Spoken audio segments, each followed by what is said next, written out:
అండి welcome back to my YouTube channel Vizag అబ్బాయి రాజమండ్రి అమ్మాయి. ఈ రోజు అయితే మాకు ఏదైనా తినాలనిపించి సేమియా పాయసం అయితే చేసుకున్నాము. దానికి కావాల్సిన పదార్థాలు ఏంటో చూసేద్దాము. దీనికి కావాల్సిన పదార్థాలు సేమియా, బెల్లం, సగ్గుబియ్యం, పాలు, జీడిపప్పు, కిస్మిస్, కొద్దిగా ఇలైచీ పౌడర్. ముందుగా మనం ప్యాన్ పెట్టుకుని ప్యాన్ మీద అయితే నెయ్యి అయితే హీట్ చేసుకోవాలి. నెయ్యి హీట్ అయిపోయిన తర్వాత మనం సేమియా అయితే దాంట్లో బాగా రోస్ట్ చేసుకోవాలి. గోల్డెన్ బ్రౌన్ కలర్ వచ్చేంత వరకు బాగా వేయించుకోవాలి. మధ్య మధ్యలో చూసుకుంటూ ఉండాలి, లేదంటే సేమియా అనేది మాడిపోతుంది. సేమియా ఇలా వేగుతుండగానే మనం పక్క పొయ్యి మీద అయితే ఒక గిన్నె అయితే పెట్టేసుకొని 2 కప్పులు వాటర్ అయితే పోసుకోవాలి. ఎందుకంటే బియ్యం ఉడకపెట్టడం కోసం అండి. పాలల్లో సరిగ్గా ఉడుకుతుందో లేదోనని నేనైతే ముందుగా ఒక గిన్నెలో అయితే సగ్గుబియ్యాన్ని ఉడకపెట్టేస్తున్నాను. ఇలా వీడియోలో చూపించినటువంటి విధంగా ఉడకపెట్టేసుకోవాలి. ఈలోపు మనం ఇందాక ఫ్రై చేసుకున్నాం కదా, అది ఎంతవరకు వచ్చిందో చూద్దాము. సేమియా అయితే ఫ్రై అయిపోయిందండి. గోల్డెన్ బ్రౌన్ కలర్లో వచ్చిన తర్వాత మనం ఒక ప్లేట్లోకి అయితే తీసి పెట్టేసుకోవాలి. అదే ప్యాన్లో మనం కొద్దిగా నెయ్యి వేసుకొని మన దగ్గర ఏ డ్రై ఫ్రూట్స్ ఉంటే ఆ డ్రై ఫ్రూట్స్ అన్నీ వేసుకోవచ్చు. నేనైతే జీడిపప్పు, కిస్మిస్ అయితే వేస్తున్నాను. సగ్గుబియ్యం అయితే ఉడికిపోయినాయండి. ఇది స్టవ్ ఆఫ్ చేసేసుకోవాలి.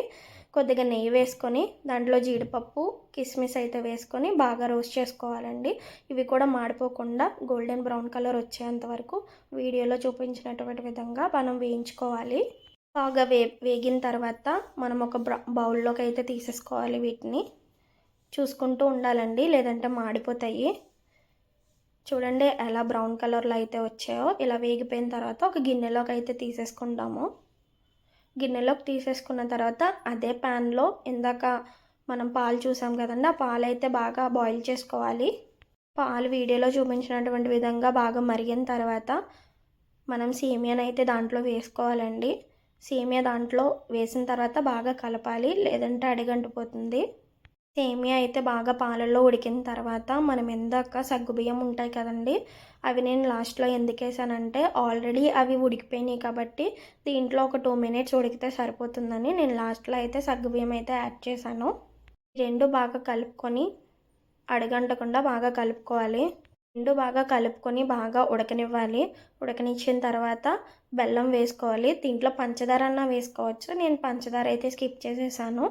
బెల్లాన్ని అయితే యూస్ చేస్తున్నాను నేను. బెల్లం అయితే హెల్త్కి కూడా మంచిది, బాగా ఐరన్ అయితే ఉంటుంది.